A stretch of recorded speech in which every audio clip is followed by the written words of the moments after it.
BA प्रथम वर्ष के विद्यार्थियों, स्वागत है।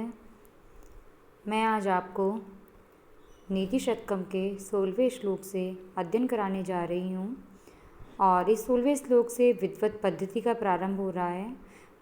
भर्तृहरि ने 10 पद्धतियाँ बताई हैं अपने नीति शतकम में, तो मूर्ख पद्धति हम पढ़ चुके हैं। अब हम विद्वत पद्धति प्रारंभ कर रहे हैं, तो देखिए ध्यान से सुनिए। शास्त्रोपस्कृत शब्द सुंदर गिरह शिष्य प्रदेय आगमा विख्यातः कवयो वसन्ति विषय यस्य प्रभोर्निर्धनाः तज्जाड्यं वसुधाधिपस्य कवयस्त्वर्थं विनापि ईश्वरः कुत्स्यः स्युः कुपरीक्षका हि मणयो यही अर्घतः पातितः। देखिए इस श्लोक में भर्तृहरि ये प्रतिपादित कर रहे हैं कि यदि कोई राजा विद्वानों का अनादर करता है तो वह उस राजा की मूर्खता ही है, और यही उसका मतलब विद्वानों का अनादर करने का अर्थ भी उसकी मूर्खता का परिचायक है। देखिए पढ़ते हैं सेकंड लाइन में लास्ट में, यस्य प्रभो, जिस राजा के विषय राज्य में, जिस राजा के राज्य में शास्त्रोपस्कृत शब्द सुंदर गिरह, शुरू में दिया हुआ है शास्त्रोपस्कृत यानी कि शास्त्रों से परिष्कृत, शास्त्रोपस्कृत शास्त्रों से परिष्कृत यानी कि शास्त्रों से सुशोभित, सुंदर गिरह सुंदर वाणी बोलने वाले, सुंदर गिरह सुंदर वाणी बोलने वाले। शास्त्रोपस्कृत शब्द यानी कि शास्त्रों से परिष्कृत या सुंदर भाषा, सुंदर गिरह और शास्त्रों से परिष्कृत शब्दों वाली, सुंदर गिरह सुंदर वाणी बोलने वाले। शिष्य प्रदेयागमः, शिष्य शिष्यों को, प्रदेय वेदादि विद्या देने वाले, ठीक है। अगमः यानी कि विद्याएं देने वाले, प्रदेय यानी कि देने वाले, तो शिष्य शिष्यों को, अगमः वेद आदि विद्याएं प्रदेय देने वाले। विख्याता कवये, विख्याता कवयो यानी कि ऐसे प्रसिद्ध कवि, विख्याता कवयो ऐसे प्रसिद्ध कवि, निर्धना वसंती यदि निर्धन होकर रहते हैं, तत् तो वह वसुधाधिपस्य, वसुधाधिपस्य राजा की, वसुधा यानी पृथ्वी, अधिप यानी कि उस पर शासन करने वाला राजा, तो वसुधाधिपस्य षष्ठी विभक्ति एक वचन है, तो राजा की जाड्यम मूर्खता ही है, तो तज्जाड्यम तो वह उस, तत् वसुधाधिपस्य जाड्यम तो वह उस राजा की मूर्खता ही है। कवयस्तु कि कवि तो, कवयस्तु कवि तो अर्थम विना अपि, अर्थम यानी कि धन के, विना अपि बिना भी, ईश्वरः ऐश्वर्यवान होते हैं, क्योंकि कवि तो धन के बिना भी ऐश्वर्यवान होते हैं। यही जिन्होंने मणय मणियों को, जिन्होंने मणियों को अर्घते उनके मूल्य से, अर्घते उनके मूल्य से पातिता गिरा दिया। ते कुपरीक्षका, ऐसे वे कुपरीक्षक ही निश्चित रूप से कुत्स्यासु निंदनीय होते। देखो एक बार को समझ लीजिए कि कवि भर्तृहरि कवियों का आदर न करने वाले राजाओं को फटकारते हुए कहते हैं कि जिन कवियों के पास शास्त्रों से सुशोभित सुंदर भाषा है, जो व्याकरण साहित्य सम्मत मधुर वचन बोलते हैं, जो अपने शिष्यों को वेद आदि विद्याएं पढ़ाने वाले हैं, जिनकी ख्याति सर्वत्र फैली हुई है, ऐसे कवि जिस राजा के राज्य में निर्धन होकर रहते हैं, तो वह उस राजा की मूर्खता ही कही जाएगी। इसमें कवियों का किंचित मात्र भी दोष नहीं है, क्योंकि कवि तो धन के बिना भी आदरणीय हैं, पूज्य हैं। कवियों का ज्ञान रूपी धन ही उनकी बहुत बड़ी संपत्ति है। राजा यदि श्रेष्ठ कवियों विद्वानों को राजाश्रय नहीं देता है, तो वह राजा ही दोषी है। जिस प्रकार कोई कुपरीक्षक यानी कि ढंग से परीक्षा नहीं करने वाला पारखी मणियों को उनके मूल्य से गिरा देता है, अर्थात मणियों का कम मूल्य आके, तो इसे मणियों का कोई दोष नहीं है, वस्तु तो वह तो जौहरी ही निंदनीय है। यदि जौहरी में सही परख की दृष्टि होती तो वह मणियों को उसके मूल्य से नहीं गिराता। इसी प्रकार विद्वान रूपी मणियों का उचित मूल्य न आंकने वाला राजा रूपी जौहरी भी निंदा का पात्र माना जाएगा।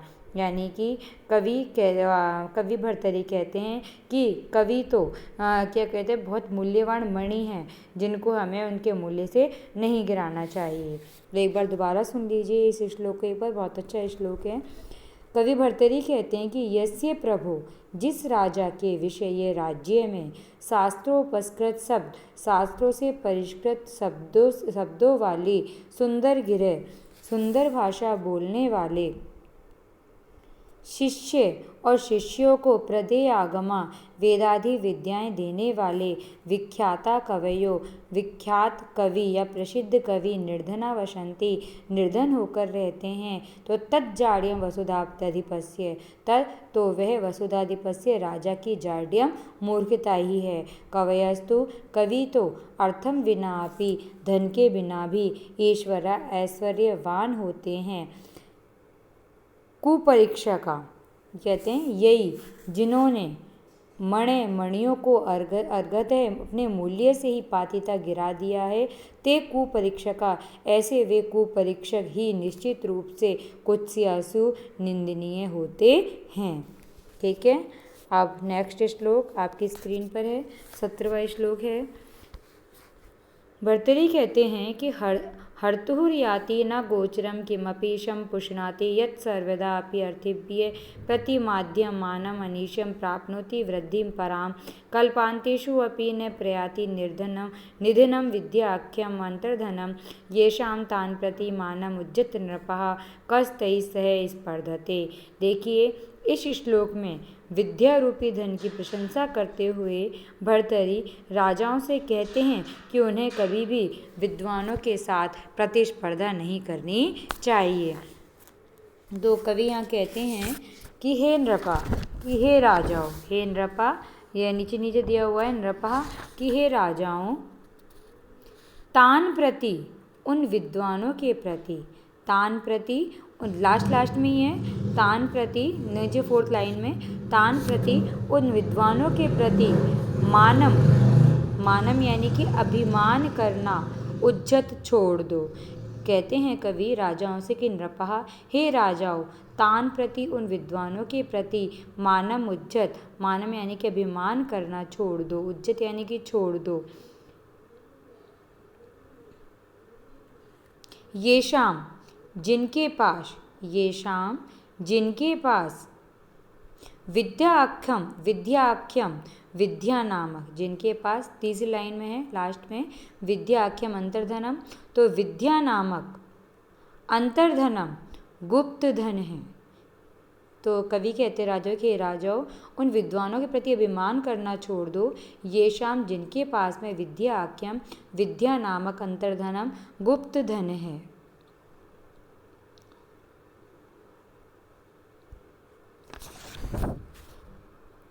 यत जो हर्तु यानी कि चोर को, हर्तु यानी कि चोर को, यत जो हर्तु चोर को न याति दिखाई नहीं देता है, जो चोर को दिखाई नहीं देता है।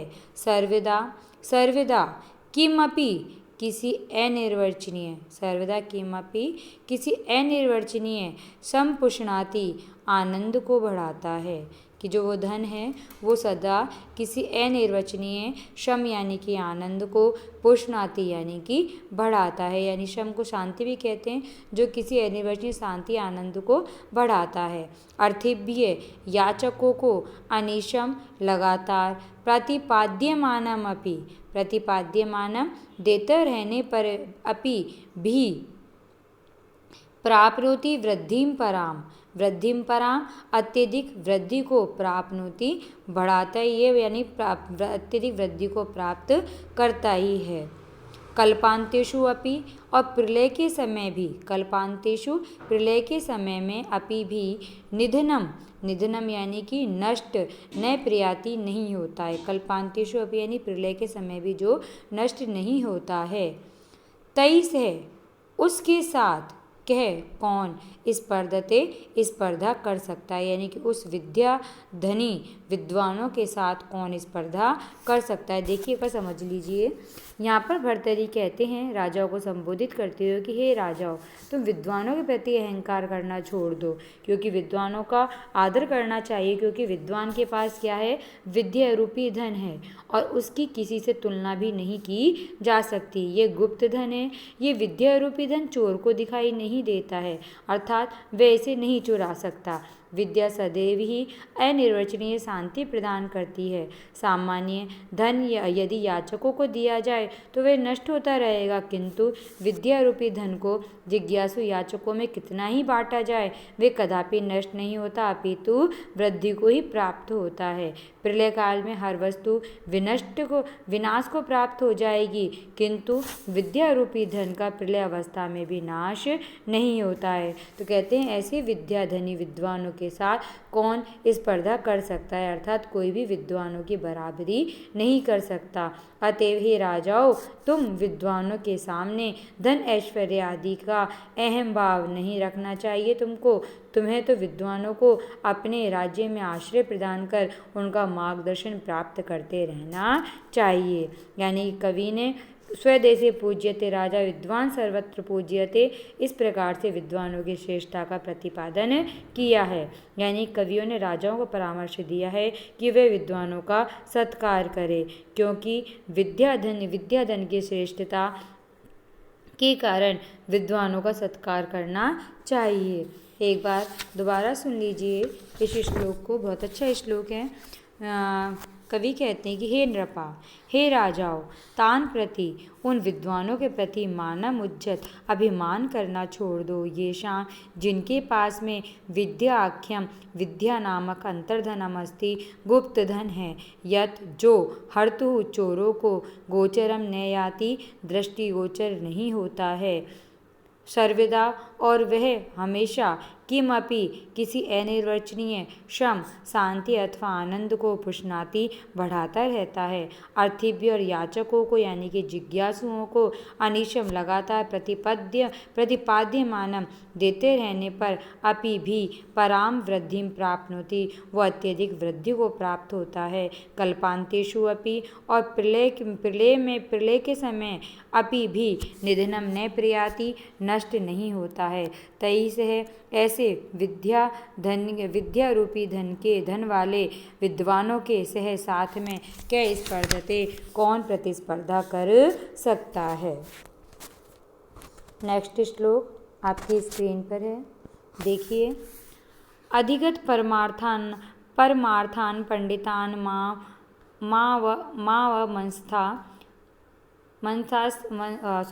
मंस्थास्तृणमिव लघु लक्ष्मी नहीं एव तान संरुणद्धि अभिनव मध्यलेखा श्याम गंडस्थलानाम न भवति विस्तंतुर्वारणानाम। देखिए इस श्लोक में भी कवि विद्वानों के सम्मान की बात व्यक्त करते हुए कहते हैं कि पंडितों को लक्ष्मी के वशीभूत तथा धन के वशीभूत नहीं होना चाहिए। तो कवि कहते हैं यहाँ पर कि अधिगत परमार्थान, अधिगत यानी कि परमार्थान परमार्थ तत्व को अधिगत समझे हुए, परमार्थ तत्व को समझे हुए पंडितान विद्वानों का मत करो अवमंस्था तिरस्कार, यानी कि परमार्थ तत्व को जानने वाले पंडितों का तिरस्कार मत करो।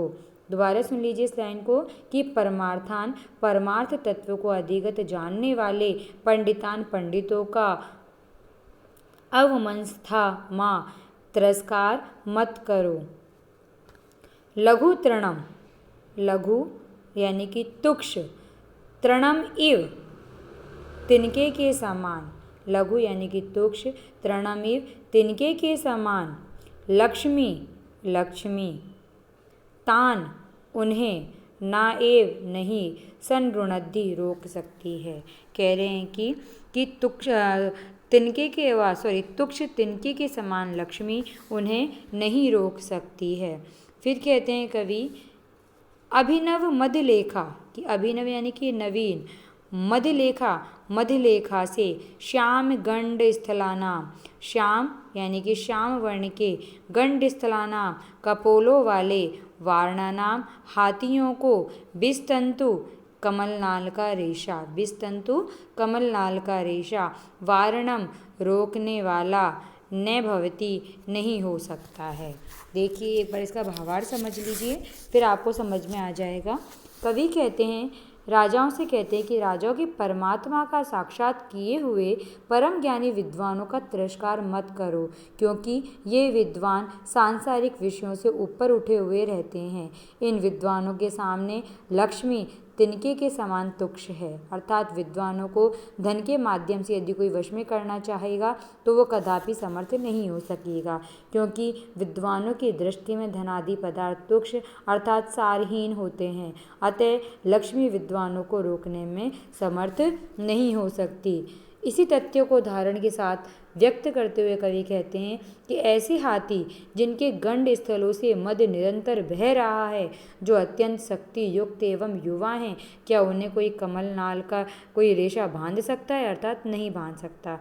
अर्थात कवि का कहने का भावार्थ यह है कि जिस प्रकार कमलनाल के तंतुओं से मदोन्मत्त हाथी को रोकने का प्रयत्न असंभव एवं मूर्खतापूर्ण है, ऐसे ही तत्ववेत्ता पंडितों को धन का लोभ दिखाकर वश में करने का प्रयत्न भी मूर्खतापूर्ण ही है। यानी कवि का मंतव्य है कि वस्तुतः विद्वान लक्ष्मी के द्वारा नहीं अपितु आदर सत्कार द्वारा ही वशीभूत हो सकते हैं। अतः उनका सत्कार करना ही श्रेष्ठकर होता है।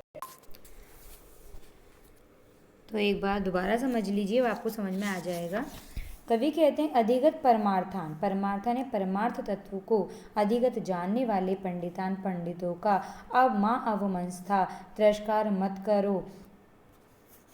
लघु तुक्ष तृणामीव तिनके के समान लक्ष्मी लक्ष्मी न तान उनको नाएव संरुणद्धि नहीं रोक सकती है। अभिनव मदलेखा नवीन मदलेखा से श्याम गंड स्थलानाम श्याम वर्ण वाले कपोल स्थलों वाले वारणानाम हाथियों को बिस्तंतु कमलनाल का रेशा वारणम न भवती रोक नहीं सकता है।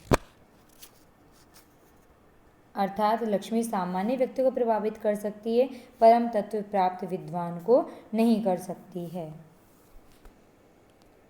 नेक्स्ट श्लोक आपकी स्क्रीन पर है, 19वां है। अम्भोजिनी वन विहार विलासमेव हंसस्य हंति नितराम कुपितो विधाता न त्वस्य दुग्ध जल भेद विधौ प्रसिद्धां वैदग्ध्य कीर्तिम अपहर्तुम असौ समर्थ है। देखिए इस श्लोक में कवि कहते हैं क्रुद्ध होकर राजा विद्वानों की स्वतंत्रता छीन सकता है, किंतु उनके गुणों को अलग नहीं कर सकता। तो कवि कहते हैं इसको व्यक्त करते हुए सुनिए।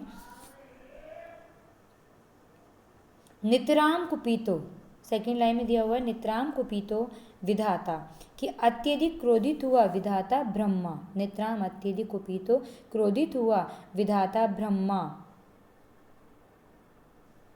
हंसस्य हंस के अम्भोजिनी कमल वन में विहार विलासम एव विचरण करने के विलासम एव आनंद को ही हंति नष्ट कर सकता है। यानी कहते हैं कि अत्यधिक क्रोधित हुआ ब्रह्मा हंस के कमल वन में विचरण करने के आनंद को ही नष्ट कर सकता है, लेकिन किंतु यानी कि किंतु असौ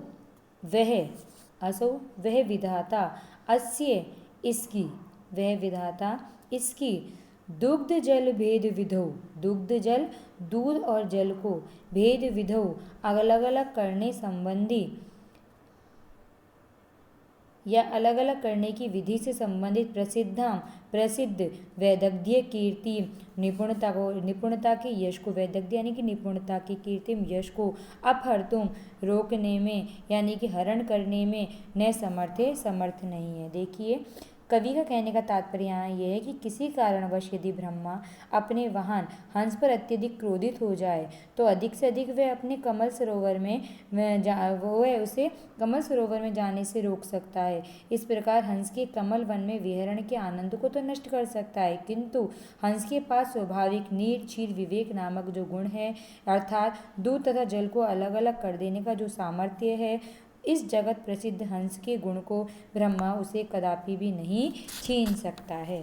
अर्थात यहाँ हंस तथा ब्रह्मा क्रम से विद्वान तथा राजा के प्रतीक है। कवि का तात्पर्य है कि यदि कोई राजा किसी विद्वान पर क्रोधित हो जाए तो ज़्यादा से ज़्यादा वह उस विद्वान को अपने राज्य से बाहर निकाल सकता है, उसकी संपत्ति आदि छीन सकता है, किंतु विद्वान में जो योग्यता, क्षमता, काव्य निर्माण, कवित्व शक्ति आदि गुण हैं, उन्हें वह राजा कभी भी विद्वान से पृथक नहीं कर सकता। यानी कि व्यक्ति के अर्जित एवं स्वाभाविक गुणों को कोई भी नष्ट नहीं कर सकता। तो यहाँ व्यंग्यार्थ के द्वारा ब्रह्मा से राजा की तथा हंस से विद्वान की प्रतीति हो रही है। तो एक बार दोबारा सुन लीजिए इस श्लोक को। कवि कहते हैं कि नित्राम कुपितो विधाता, नित्राम अत्यधिक कुपितो क्रोधित विधाता ब्रह्मा, अत्यधिक क्रोधित ब्रह्मा हंसस्य अपने वाहन हंस के अम्बोजिनी कमल वन विहार, अम्बोजिनी वन विहार कमल वन में विचरण करने के विलासम एवं आनंद को ही हंति नष्ट कर सकता है। तू किंतु असौ यह ब्रह्मा अस्य इसके दुग्ध जल भेद विदो, दूध और जल को अलग करने की विधि में प्रसिद्ध वेदज्ञ कीर्ति निपुणता के यश को अपहर तुम न समर्थ है, मतलब इसको हरने में समर्थ नहीं है। अर्थात राजा विद्वान के कवित्व को हरने में समर्थ नहीं है। नेक्स्ट श्लोक आपकी स्क्रीन पर है, बहुत अच्छा श्लोक है, मोस्ट इम्पोर्टेंट श्लोक है, देख लीजिए। केयूराणी ने भूषयंती पुरुषम हारा ने चंद्रोज्ज्वला, न स्नानम न विलेपनम न कुसुमम न अलंकृता मूर्धजा, वाणी एकसम अलंकरोति पुरुषम या संस्कृता धार्यते, क्षीयन्ते खलु भूषणानि सततम वाग्भूषणम भूषणम। देखिए इस श्लोक में कवि भर्तरी वाणी को ही सर्वोत्तम आभूषण के रूप में प्रतिपादित करते हुए कहते हैं यहाँ भर्तरी कि पुरुषम मनुष्य को केयूराणी ने भूषयंती, केयूराणी यानी केयूर आदि आभूषण, केयूर यानी कि बाजूबंद, ठीक है, तो बाजूबंद आदि आभूषण ने भूषयंती अलंकृत नहीं करते हैं,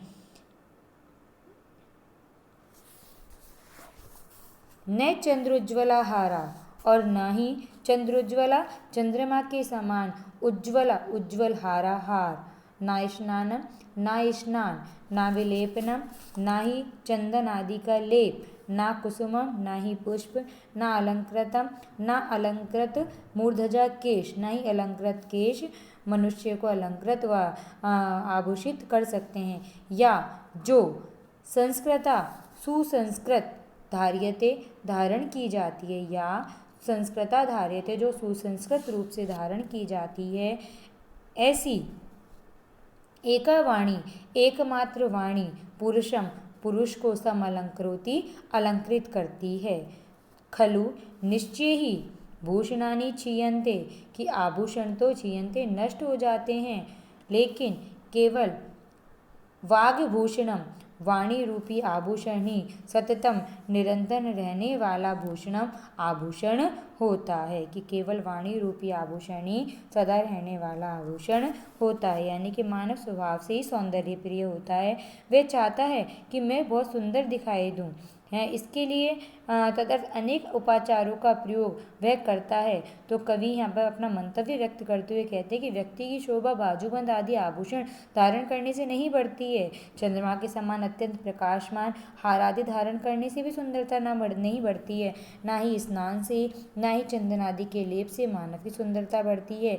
व्यक्ति शरीर को चाहे पुष्पों से अलंकृत कर ले, चाहे वह अनेक प्रकार से बालों को संवारे, किंतु इससे उनकी सुंदरता नहीं बढ़ती है। कवि स्पष्ट करते हुए कहते हैं कि सुसंस्कृत व्याकरण आदि से शुद्ध परिष्कृत एकमात्र वाणी ही व्यक्ति की शोभा को बढ़ाती है। उस वाणी रूपी श्रेष्ठ आभूषण के सामने अन्य आभूषण भी फीके पड़ जाते हैं। तात्पर्य यह है कि अन्य सौंदर्य विधायक अस्थायी तत्व सुंदरता को तो बढ़ा सकते हैं, लेकिन स्थायी सौंदर्य तो सुसंस्कृत वाणी के द्वारा ही बढ़ता है।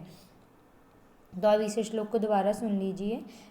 भर्तरी कहते हैं कि पुरुष को केयूराणी ने भूषयंती बाजूबंद आदि आभूषण अलंकृत नहीं करते हैं, न चंद्रोज्ज्वला हारा न ही चंद्रमा के समान उज्ज्वल हार, न स्नानम न स्नान न विलेपनम न ही चंदन आदि का लेप, न कुसुमम न पुष्प न अलंकृता मूर्धजा न ही अलंकृत बाल, मनुष्य को अलंकृत करते हैं। या संस्कृता धार्यते, जो सुसंस्कृत रूप से धारण की जाती है। ऐसी एका वाणी, एकमात्र वाणी पुरुषम समलंकरोति, पुरुष को अलंकृत करती है। खलु निश्चित रूप से भूषणानि क्षीयन्ते, आभूषण क्षीण हो जाते हैं, नष्ट हो जाते हैं।